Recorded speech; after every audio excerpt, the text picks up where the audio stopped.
friends. So we recorded this podcast episode with Oakleigh Thorne last year, actually, well before COVID broke out, and are really excited to be able to share it with you now. Just want you to understand that this is pre-COVID, in case you're wondering about the context. Enjoy. Welcome to the Y on Earth Community's Stewardship and Sustainability podcast series.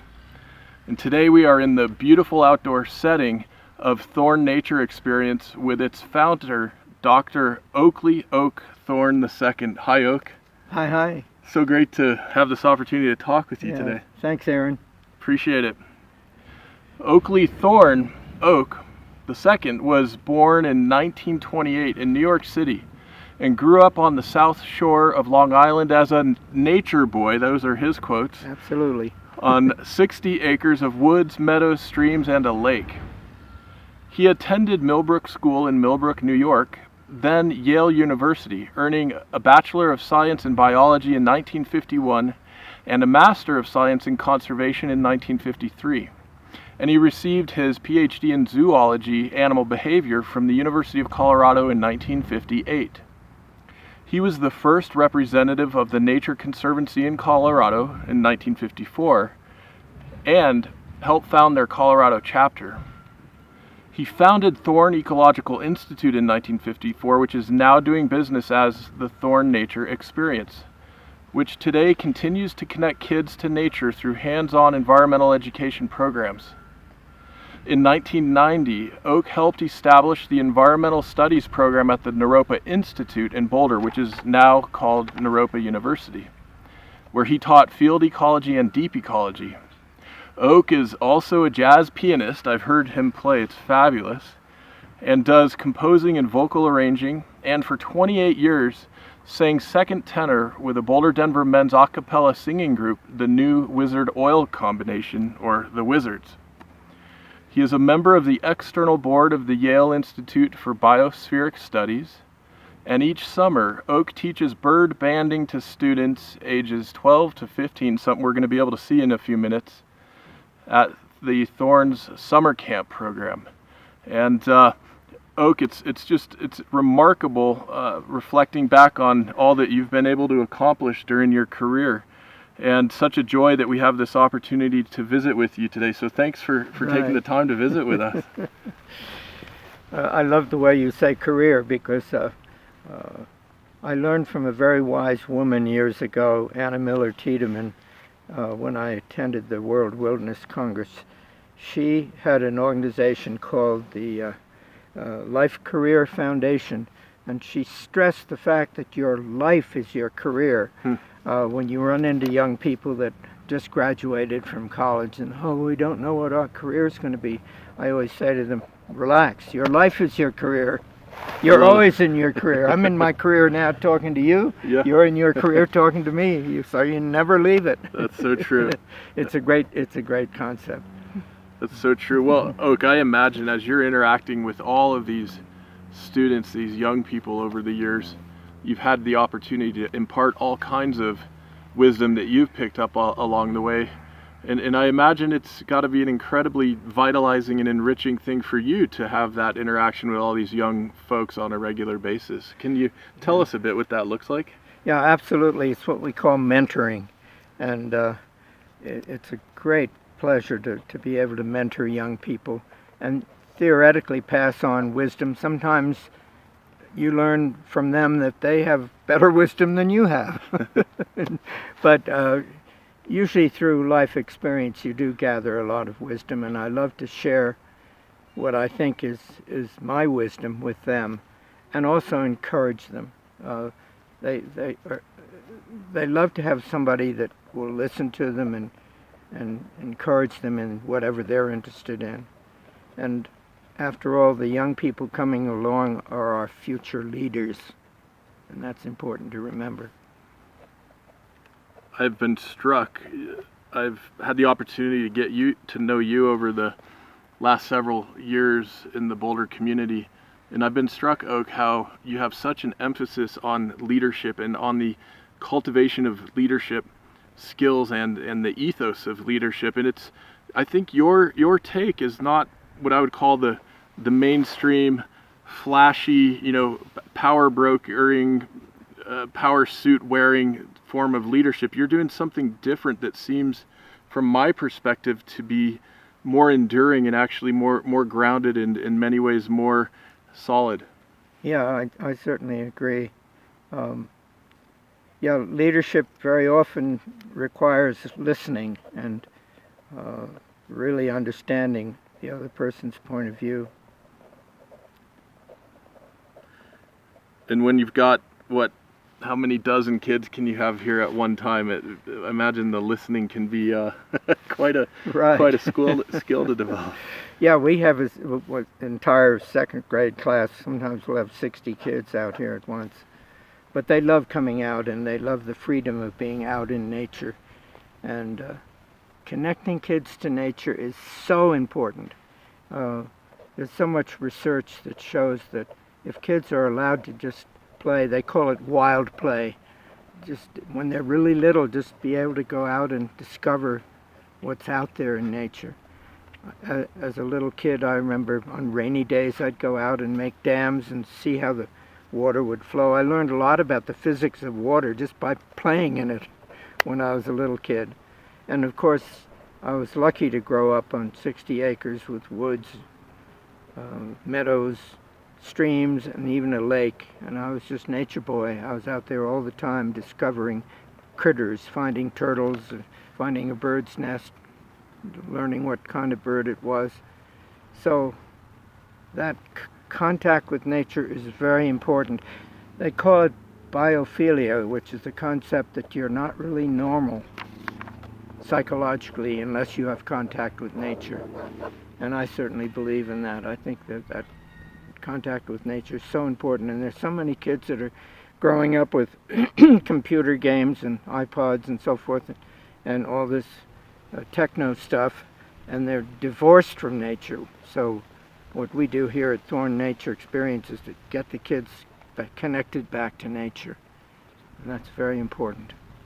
Yeah, it seems, okay, I think that you and I probably share something in common in our childhood experiences, in that when I was a kid, my early years I spent in the forests of the Pacific Northwest, and often was just out there for hours with my dog, Right. Whom I call my first best friend. Right. And that's what I did for hours and hours and days, and I think it developed a very different view of the world than many of my friends and peers have, perhaps growing up in urban environments where they're not having that direct nature experience. And it seems to me that one of the most important things we can be doing in our society is exactly what you've been doing for decades, which is helping to reestablish that connection with nature and to heal that great divorce that has emerged. Exactly. Yeah, that's so important. Rachel Carson recognized that.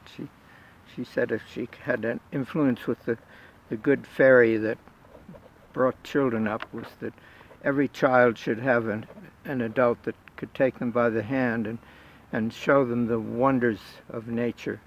The sense of wonder is what she called it. It was so important. And that's what when you get out into nature and discover all the variety and of animals and plants and just all the exciting things that are going on in nature, you really realize how true it was that Miss Carson was right on when she said it was important for kids to have that sense of wonder, and you certainly develop it when you're out in nature. Yeah, I think a conversation you and I had probably about 5 years ago, Oak, on the topic of wonder, actually was part of the influence that led me to have a full chapter called Wonder in the book Why on Earth. And that there, especially these days, as many of us in our professional lives are so consumed by technology, by data, by numbers, doing our things inside of the boxes of office buildings and so forth, we end up potentially missing out on an incredible wealth of knowledge and even of wisdom that comes only from nature. Right. And I think that if we had more of us cultivating that sense of wonder in our lives, Oak, we'd probably be better off in terms of where our society is currently. Yeah. I think also, a great teacher will develop a sense of wonder. Education is so important. I think it was H.G. Wells that said civilization was a race between catastrophe and education. Let's hope that education wins. But my whole life, if I boiled it down to one word, it would be education. I just have always felt that that's so important. And I think that worldwide, the more we can educate people, the more chance we have of the world surviving. When we're talking about education, are there certain subjects or certain approaches to education, Oak, that you think are most needed and most effective? Well, certainly using nature, getting out into nature is a very important part of education. I sometimes use the phrase serendipity of nature. I love the word serendipity. It was coined by Horace Walpole, I believe, in about 1854 or something like that, and it was based on the two or three brothers, the brothers of Serendip, who went out into the world, and just by being in the right place at the right time, good things happened to them. So Walpole coined the word serendipity, which was based on the brothers of Serendip. But I can think many times when I'm out in nature and something happens, like I'm watching some dragonflies buzzing by right now. Yeah. But I remember one time in the rope of field ecology class, we went out on the bobolink trail and along South Boulder Creek, and as we started along the trail, there was a raptor sitting in a tree in the distance, and we literally walked right up under that tree, and the raptor didn't fly away. It turned out to be a prairie falcon, and it kind of looked down at us, but it was more concentrating on something else. And while we were standing there, it took off and dove into the meadow and caught a vole, which is like a big mouse, right there in front of us. And I jokingly turned to the class and said, "Boy, I had to pay him a lot to put on that show for us." But what the point was that we could have gone out there for 100 days in a row and not seen that particular scene of a raptor catching a vole. That's serendipity. We were just there at the right place at the right time. Nature is full of serendipities. I get it. So I guess there's an opportunity for serendipity in nature we probably don't find in the classroom, in the city, quite the same way. That's true. That's very true. Although again, it's up to the teacher. The teacher can make things, even in the classroom in the city, they can create a sense of wonder. Yeah. It just depends. But the more that kids are allowed to explore nature, and particularly before they even go to school, that sense of wild play is so important. We're starting a nature preschool at Thorne Nature this year. We had to jump through all kinds of hoops with the state to get permission to do this, but we just feel it's so important, and there's so much research, people like David Sobel and so forth, who have written about the importance of wild play for little kids so that they get connected at an early age with nature. I love it. Well, and there's also a fair bit of research indicating that many of the psychological and emotional issues that more and more of us modern humans are dealing with are actually connected to this thing called nature deficit disorder. Right. And I know that's a big part of your work is helping to heal and remedy that specific phenomenon as well. Absolutely. Yeah, Richard Louv wrote the wonderful book Last Child in the Woods, and the subtitle was Saving Our Children from Nature Deficit Disorder. And he really stressed how important it was to get kids outdoors. Leave no child inside is what his slogan was. Oh, I love that. And it is really important. So obviously here in the Boulder area, and by the way, we are sitting in the sun. It's quite warm, and Oak, I hope you're still doing okay. I'm surviving. It's toasty out here, but we wanted to share with our audience this beautiful view right behind us, and we've got in the near distance.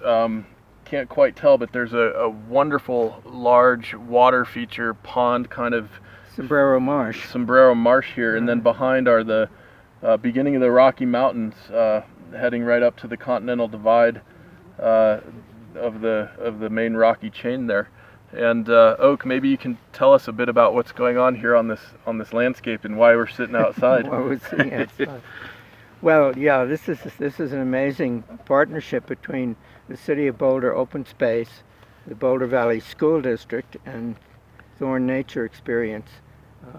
For years, the Open Space Department tried to buy Sombrero Marsh, and the school district refused to sell it unless there was environmental education. And we got wind of this, and we said, "Hey guys, Thorne could do environmental education." So we had many meetings. Bureaucrats love to meet, and we hammered out the partnership. And the marsh and all that rest of that land was sold to the city by the school district, except for 1 acre that this fenced-in 1 acre. We're attached to the school district. This is school district property, and they purposely kept this 1 acre on which to build the Sombrero Marsh Environmental Education Building, which is really our home, the Thorne home. And it's a wonderful partnership. We have entire second grade classes that come out for the day, and other groups of kids, and in the summer we have our own field trips that come out here and go to other open spaces, and again to get kids out of doors and connected to nature. So how many kids are coming through the program each year? Boy, it's several thousand when you think of our in-school, after-school field trip, summer camp programs, which we have here in Boulder. We have them in Littleton, we have them in Longmont and Louisville and Lafayette, and it's just it's been an amazing growth, and we're very proud to have actually been able to accomplish what we've been able to accomplish. It's absolutely beautiful. So I'm wondering, with some of our audience who are in other places, other communities, who maybe don't have these kinds of resources yet, Oak, what would you suggest to folks in terms of steps that they can be taking to get those kids more and more connected to nature? Well, I'm sure that they can find a park. New York City is a good example with Central Park that Frederick Law Olmsted Sr. designed. What a wonderful resource that is. So you can find nature. You can find an old deserted lot and have a community garden, which is another way of connecting kids to the earth and to nature, just by learning how to have a garden and learning where food comes from. So I encourage all communities to think in that broad sense of what can we do to connect kids to nature, and I'm sure there are good ways. Yeah, and if you're interested, you can check out Thorne Nature Experience at thornenature.org. And what I love here is that, Oak, not only are we able to see all kinds of birds outside, and you've actually been identifying a bunch as we were setting up earlier. Right. Inside, you've got a beautiful collection of taxidermy birds, raptors, owls, all sorts of, even fox, some other animals, Right. To help the kids identify and see, and get a sense for how big some of the creatures are. And Right, it's right. just, it's a beautiful way to learn. It certainly is, yeah. And while we've been sitting here, I'm sure I just heard a goldfinch go over. You can hear that tweet, tweet, tweet, tweet, and you've heard red-winged blackbirds chirping as they've flown over. So the sounds of nature are so important for kids to learn. You can learn a lot about birds by listening to the different sounds.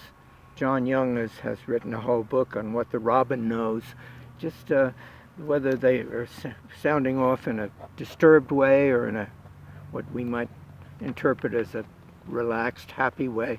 There's so many aspects of birdsong besides just protecting their own territory. They will express their emotions or their worries. If there's a predator nearby, there'll be an alarm sound that they'll make.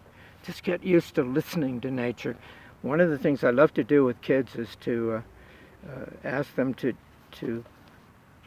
close their eyes and just listen with their ears, because with your eyes closed, your ears become a lot more sensitive and you start picking up noises that you wouldn't have noticed otherwise.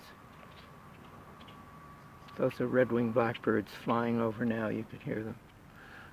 You know, Oak, the sound of the robin always reminds me of my grandfather, and he, it seems, learned some of their language and could tell when they're communicating about different things. And the one thing that has stuck with me the most is when they're singing the "It's About to Rain" song, and they seem to get so excited when they're anticipating imminent rain.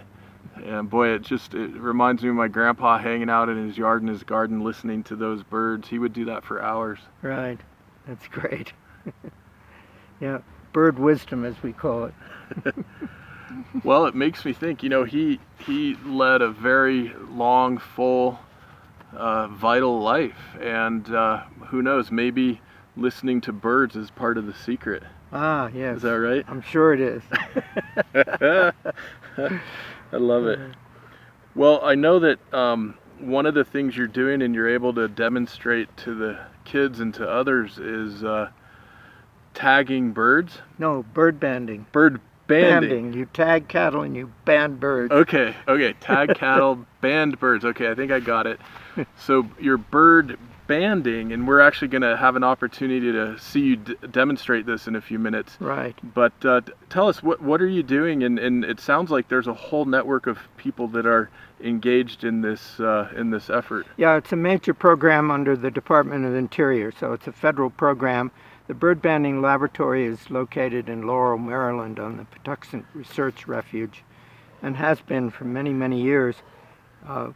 I banded my first bird when I was 13 years old in 1942 under my biology teacher at Millbrook School in Millbrook, New York. And when I was a senior, about ready to go to Yale, he said, "Oak, you've been banding for 5 years under me. You deserve your own permit." So he wrote to the bird banding laboratory, and I got my own master permit in 1947. That was 72 years ago. So, and I've been banding birds ever since, and what I love doing is teaching a bird banding class. Every June I teach 4 weeks of bird banding to 12, 13, 14, 15-year-olds. They have to be 12 to be in the class, to have the coordination to handle birds and band. So it's a wonderful way of connecting kids to nature, and they love it, and they come back and take the course 2 or 3 times, and then they may end up, by the time they're 16 or 17, being one of our TAs, our teaching assistants. And I have an example of one young man, Cody Limber, who took my bird banding class for several years and then became a TA. And he went to college at UC Berkeley, the University of California at Berkeley. And he just graduated from there, and he's been accepted as a graduate student in ornithology, that's the study of birds, at Yale. Oh, that's under wonderful. Rick Prum, who's an acquaintance of mine. So I'm very proud to have mentored him along the way, and others. So bird banding is a wonderful way to connect kids, really connect them to nature. Handling wild birds and putting the band on just really connects them.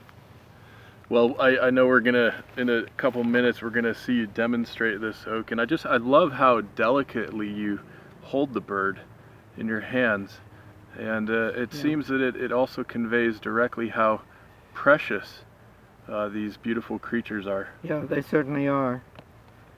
Why don't we do that now? Great. Okay. A red-winged blackbird here that needs a band. And today is the 3rd of August, I believe. She's so calm. Yeah. You've got the right touch, Oak. I'm the bird whisperer. Yeah. 82. All the bird bands in North America have a 3-digit, or I'm sorry, a 4-digit prefix and a 5-digit suffix. And you figure with 4 and 5 numbers in combination like that, you have billions of combinations. Yes. Because just with 5 digits alone, if you start with 00000 and end up with 99999, you've got 100,000 combinations. Then you just change the prefix by 1 digit and make another 100,000. So every bird in North America has its own license plate. Isn't that something? And yeah, it's the master database. We send all our information to a master database in Laurel, Maryland. It's under the Department of Interior. It used to be under Fish and Wildlife Service Department of Interior. Now it's under the Biological Division of the U.S. Geological Survey, which is still Department of Interior. Huh. So I'm getting a size 2 band out here.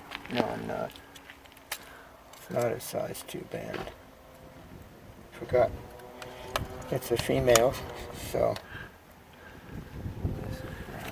Does she need a smaller size? She needs a smaller size because the females are smaller than the males. Yeah, she takes a 1A band. I have to go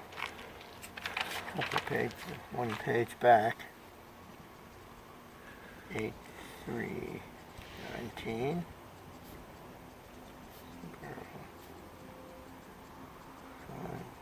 503. I put the last 3 digits of the band number.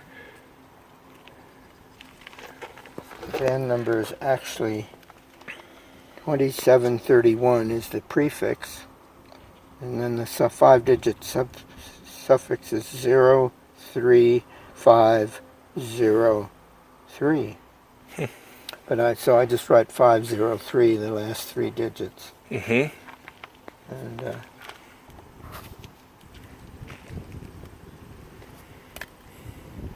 And how often do you submit the records to the central database? we usually do it about once a year, sometimes twice a year, but basically by the end of January, after the banding year is over. You see, I just opened the band with these special pliers. And then it goes into this notch here. And I band her on the right foot, like that. Squeeze it closed. Now she's got her license plate. She's got her license plate for life. Yeah. And what's the main reason that we are tracking the birds this way? Well, since we are tracking individuals, wherever she shows up, we know it's this bird. So we learn about migration, we learn about longevity, how long she lives, and also whether they come back here. A lot of the birds keep coming back here. In other words, they stay fairly local. Other birds just move on. Yeah. We band a lot of cliff swallows every year. They nest under road culverts, and they have to be where they're flying insects because they eat flying insects. They have to be where there's perpetual summer. So they fly all the way to southern Brazil and Argentina in our winter. Incredible. Most of the swallows go south because they're eating flying insects. Have to be where there's warmer climate and flying insects to eat. Now she's ready to go. She's so calm. Yeah. She's got her bling now. There she goes. Oop. Off she goes. There she goes.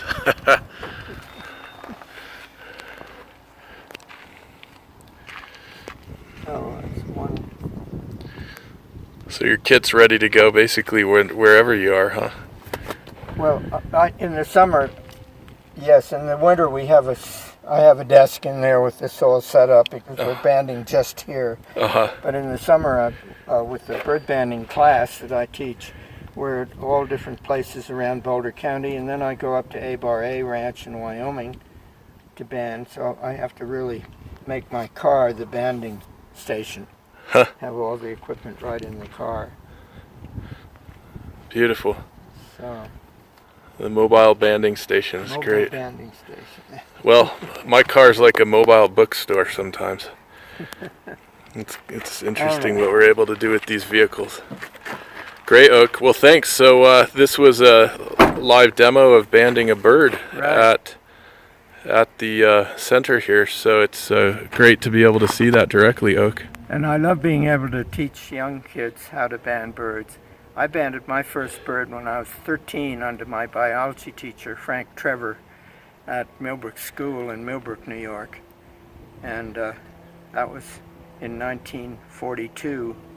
In 1947, when I was a senior, he helped me get my own permit. He said, "Oak, you've been banding it for 5 years and you could deserve your own permit." So I got my own permit, a master permit, as they call it, in 1947. That was 72 years ago. Been banding birds ever since. Wow. But I love doing it, teaching 12, 13, 14-year-olds how to band birds. Yeah, absolutely. They get so good at it, and it connects them to nature. That's the main thing. It's a real connection to nature. Yeah. Yeah, who issues that permit, just out of curiosity? It comes from the bird banding office, which is in Laurel, Maryland. Okay. And that's under Department of Interior. It's a federal permit. So I have to have a federal permit, and I have to have a state permit. I have a Colorado and a Wyoming permit. I even have a Boulder County and Boulder City open space permits too. Yeah. Just to make sure. Yeah. For banding on open space. Beautiful. Well, thank you for sharing that with us. It was great to see that. It's a wonderful. In a way, it's a wonderful hobby because I never get tired of doing it. Well, thanks for that demonstration, Oak. That was just really fun to see. It makes me think some of these birds are wearing bling. What's bling? What's bling? Okay, now you have to explain it. Bling is the like metallic bracelets, jewelry. Oh. Okay. Even sometimes when folks will put all these sparkling sticky things onto the backs of their phones and so on, they'll call that bling. Okay. It's a way, I guess, that we're decorating ourselves and our phones. So the bird has one single aluminum band, and that's their bling. That's their bling. Okay. Yeah. Well, let me take this opportunity to remind our audience that this is the Y on Earth Community's Stewardship and Sustainability podcast series. And today we are visiting with Dr. Oakleigh Thorne II, known as Oak. And we are at the Thorne Nature Experience. You can check that out at thornenature.org. And I want to take the opportunity to be sure to thank our sponsors who are making this podcast possible. They include the Association of Waldorf Schools of North America, Earth Coast Productions, Equal Exchange, the International Society of Sustainability Professionals, the Lidge Family Foundation, Madeira Outdoor, Patagonia, Purium, and Waylay Waters. So a huge thanks to all the support those organizations are giving us, and want to give a big shout out to the growing number of people who have joined our monthly giving program. You are providing the foundation for all of our community mobilization work throughout the Y on Earth Community Network. Thank you so much for that. If you haven't yet joined the monthly giving program and you would like to, you can go to yonearth.org/support. And when you sign up as a monthly giver, I will send you an email with a special code to download free copies of all our ebook and audiobook resources. You can use them yourselves, you can share them with friends as a way to say thanks for your support. So thanks to everybody for making this possible, and Oak, just again, such a joy to be sitting here in this beautiful piece of natural setting right smack in the middle of a relatively developed urban corridor. Right. And it seems that you've created a bit of a sanctuary here, probably for all kinds of people and other species. And other critters. Other critters, yeah. Right. So we've got a plane flying overhead. This is the newest species of airborne critter. I call it a gas hawk. Gas hawk. Not to be confused with the goshawk. Right. That's hilarious. Flying into Jeffco or to Yeah. Rocky Mountain Airport. Yeah, that's also one of the scenes in this story I'm working on, flying in and out of there. Kind of a funny coincidence. We've been talking about that. Well, you know, Oak, we've been talking a lot about what you're doing here at Thorne Nature Experience, what you're doing with the education, the bird banding, not tagging. And I'm just curious, for our audience, we've got folks in communities all over the country, internationally, doing all sorts of different work. And I'm wondering if, from your perspective, having witnessed many decades of our modern culture's evolution, if you have specific advice and wisdom that you might share with us that we can use in all this work that we're doing and carry with us as we go forward on our journeys. Well, absolutely. I think, first of all, you've got to be willing to take risks in your life. I had a very wise person that used to run encounter groups, Bill Larson. And his truth was that you learn only and always by the willingness to take a risk. If you do take a risk and it doesn't work out, it's not failure, it's learning. Yeah, Gene Case wrote a book on fearlessness, and really what that's all about is not being afraid to take a risk, because that's when you push the boundaries forward. I just think of many times in my life where I took risks, and sometimes it works out, sometimes it doesn't. But if you look at it as a learning experience rather than failure, if you take a risk and something doesn't work out, learn from it, and so the next time you take a particular risk, you have more wisdom on how to handle a particular situation. So anyway, I think it's very important to take a risk, and it's also important to be optimistic. I really stress that when I mentor young people, the importance of staying optimistic, because if you become a pessimist, you give up. If you always stay an optimist, you can make a difference. And one person can make a lot of difference. I know I've made a difference in my life, and it's a good feeling to know that you've made a difference. So taking risks and being optimistic are what I would suggest as two very important tools for going forward in life. I absolutely love that, Oak. I really love that advice. It's fabulous. And I'm wondering also, as somebody who is so connected to nature yourself, to think about many of our audience members who might be living and working most of the time in a very urban setting. Is there anything you would suggest to those friends of ours in terms of getting this deeper relationship and experience that you're so familiar with? Sure. Get out into nature. Get out to parks and open space, and there are areas nearby where you can take a bus or a train or drive out in your car if you have one.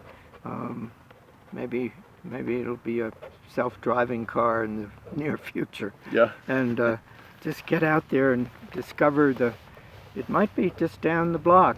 You might find an old vacant lot that's overgrown and has nature to study right there. It's important for schools, for example, instead of the asphalt playground, to also have a nature area where kids can go and discover a dragonfly or a bird or a toad, whatever. And then, of course, wildflowers. That's where a garden is really wonderful for connecting kids to nature. Just a neighborhood abandoned lot can be a suddenly become a neighborhood garden where a lot of people get together and cooperate to have a community garden. So there are lots of ways. Get out there. As Richard Louv says, leave no child inside. Yeah, I love that.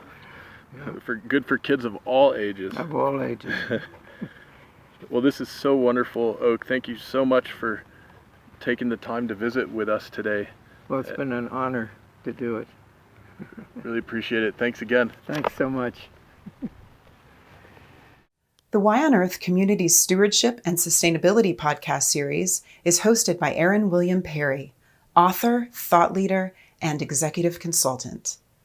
The podcast and video recordings are made possible by the generous support of people like you. To sign up as a daily, weekly, or monthly supporter, please visit whyonearth.org/support. Support packages start at just $1 per month.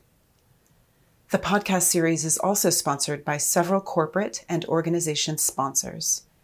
You can get discounts on their products and services using the code WHYONEARTH, all one word with a Y. These sponsors are listed on the whyonearth.org/support page. If you found this particular podcast episode especially insightful, informative, or inspiring, please pass it on and share it with a friend whom you think will also enjoy it. Thank you for tuning in. Thank you for your support. And thank you for being a part of the Why on Earth community.